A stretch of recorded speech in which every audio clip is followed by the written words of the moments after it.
Kontroversi pengacara Rasman Arief Nasution seolah tak ada habisnya. Bukan hanya berkasus dengan Hotman Paris Hutapea terkait dengan pencemaran nama baik, Rasman juga berurusan dengan laporan Pengadilan Tinggi Jakarta Utara. Pada 26 Februari 2025 kemarin, bersama Firdaus Owiwobo, Rasman pun telah diperiksa oleh Bareskrim Polri. Rasman menegaskan bahwa aksinya yang ricuh di persidangan pada 6 Februari 2025 tidak bermaksud menyerang instansi manapun atau menghina pengadilan. Menurutnya, apa yang dilakukan hanya mengkritik tindakan oknum tertentu, sehingga ia sempat meluapkan emosi di persidangan karena merasa tidak diperlakukan dengan adil. Alhamdulillah, pemeriksaan tadi sudah selesai. Dalam rangka klarifikasi atau undangan interview, saya dan saudara Firdaus tadi sudah mengikuti pemeriksaan dan alhamdulillah semuanya berjalan baik. Pertanyaan itu tadi sekitar 24 pertanyaan. 24 pertanyaan, dan kami juga setelah melihat video, apakah itu dari CCTV, apakah itu video resmi dari pengadilan, kok kayaknya ya unsurnya sulit untuk dikatakan bahwa kami melanggar di 3 pasal itu. Kalau pasal itu pasal biasa, maka tidak ada kaitannya dengan contempt of court.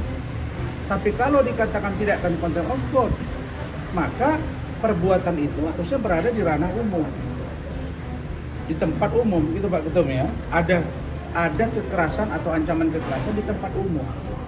Nah sekarang pertanyaannya pengadilan itu sedang off court atau sedang on court? Nah, kami lihat betul, saya pun kaget tadi. Begitu runutnya video itu. Dan memang saya cuma kini ke meja itu gitu.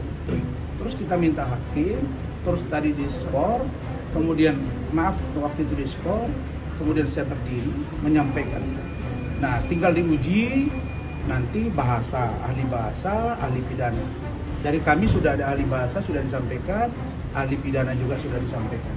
Insya Allah nanti akan baik-baik saja. Tapi sekali lagi saya katakan bahwa kami tidak bermaksud menyerang institusi.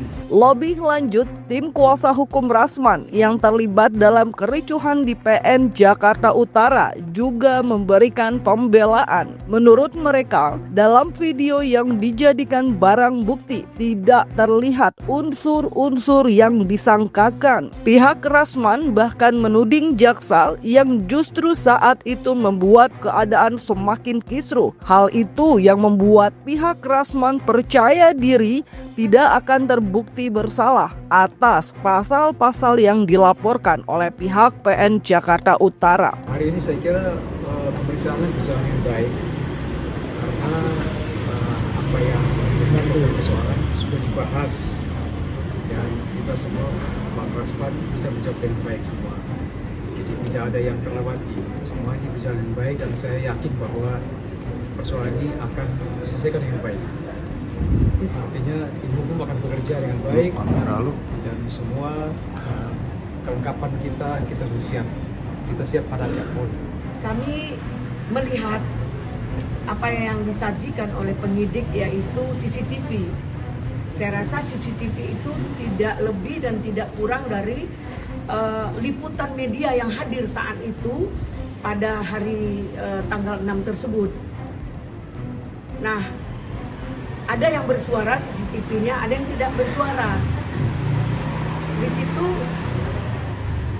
tidak ada kita melihat adanya kekerasan, adanya merusak dalam situasi atau lingkungan pengadilan tersebut. Kursi yang 3 itu tidak tergeser. Jadi bukan kita memaknai boleh deh semua orang punya pendapat dalam hukumnya, namun di situ tidak ada melakukan contempt of court karena semua di situ berperan, di mana jaksa juga ada perannya ketika dia mengejar, semua sama-sama mengejar Bang Rasman, kemudian menyuruh Firdaus turun, dan memberikan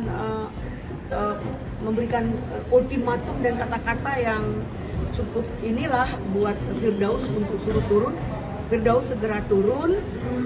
Dengan kejadian itu mayoritas dalam pertanyaan dari penyidik tadi, semua dilakukan tidak ada unsur sengaja, spontanitas sebagai meluapkan rasa ketidakpuasan. Berbeda dari Rasman, Firdaus Owiwobo justru menampilkan sikap yang mengejutkan. Jika sebelumnya ia selalu menggebu-gebu dan menyangkal, namun kali ini Firdaus justru mengakui kesalahan. Ia bahkan meminta maaf atas aksinya yang naik ke atas meja persidangan dan menyatakan bahwa hal tersebut merupakan tindak yang tidak ada maksud menghina. Ia juga mengaku tidak protes lagi terkait pembekuan dan siap menerima segala hukuman yang diberikan. Alhamdulillah sudah selesai dan saya sangat terharu sekali ya,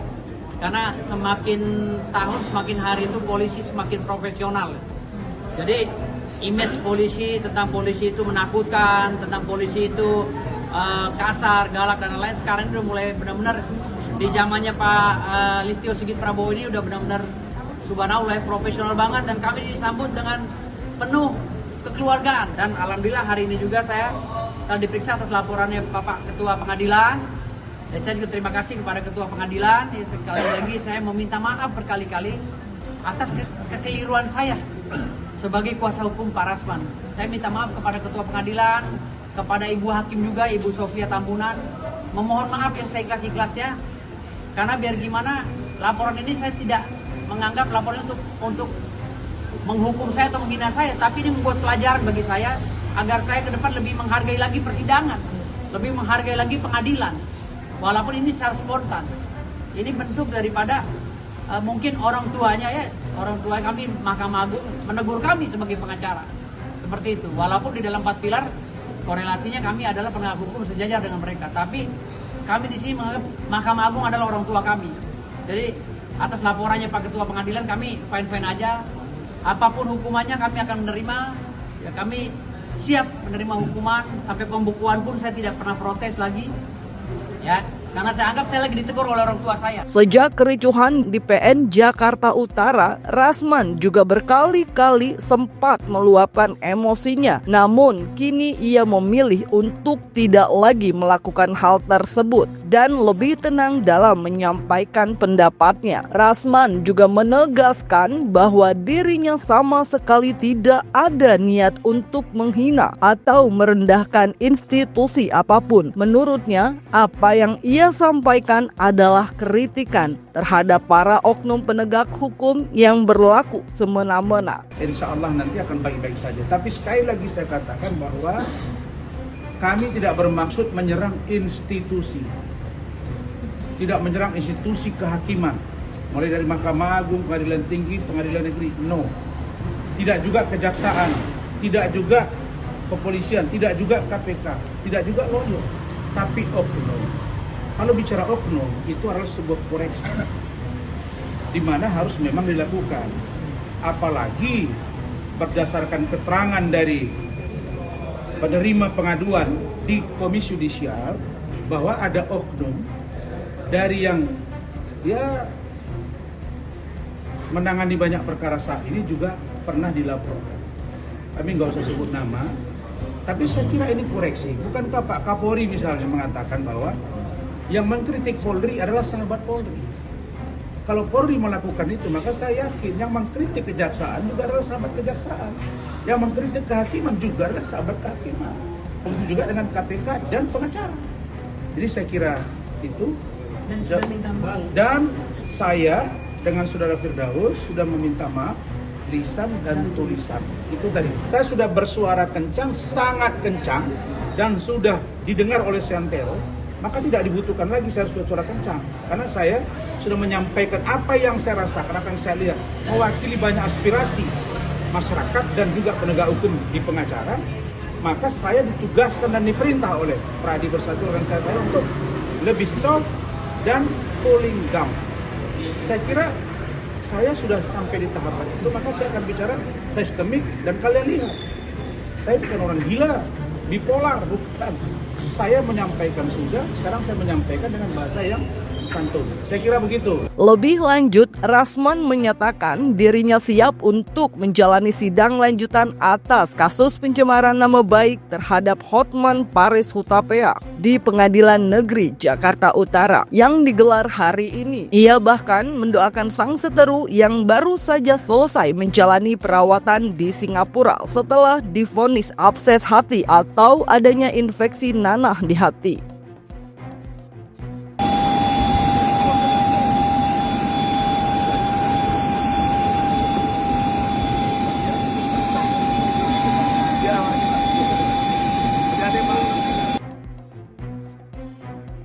Nah, untuk besok kami akan hadir untuk pemeriksaan Hotman. Persoalannya Hotman sudah pulang nggak dari Singapura? Karena kan ada di situ dia buat caption bahwa lever hatinya itu bernanah. Sampai dia kutip beberapa penjelasan kedokteran.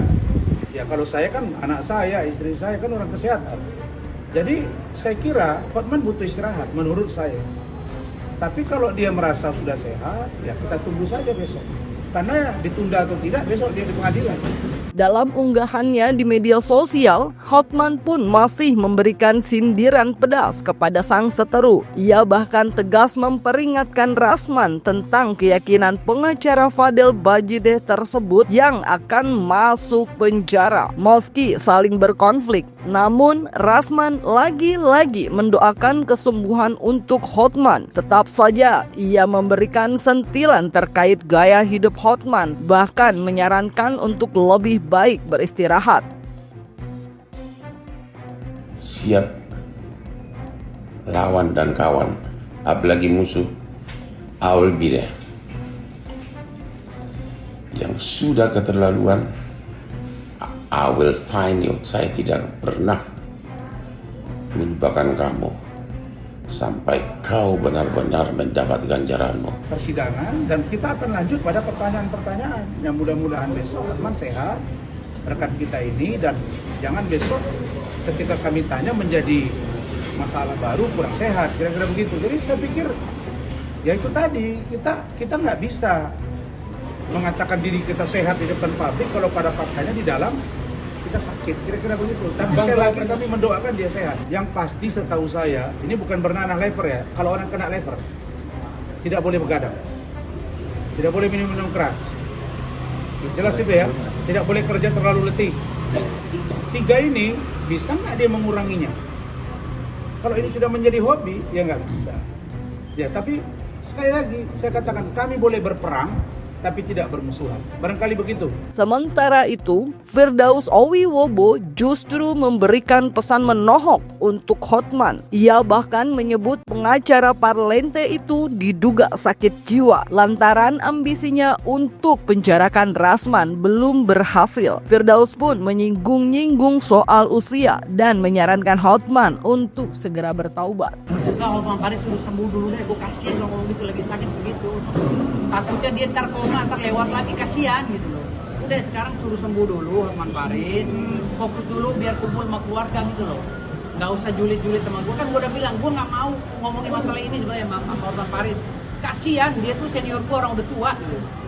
Tapi udah tua tuh harus mikir, punya cucu, tobat, tua. Udah menjelang hari akhir ini, udahlah baik-baik sama anak istri, keluarga, nggak usah membangga-banggakan kehidupan yang hedonis dan lain. Nggak ada gunanya, mati nggak ada yang dibawa.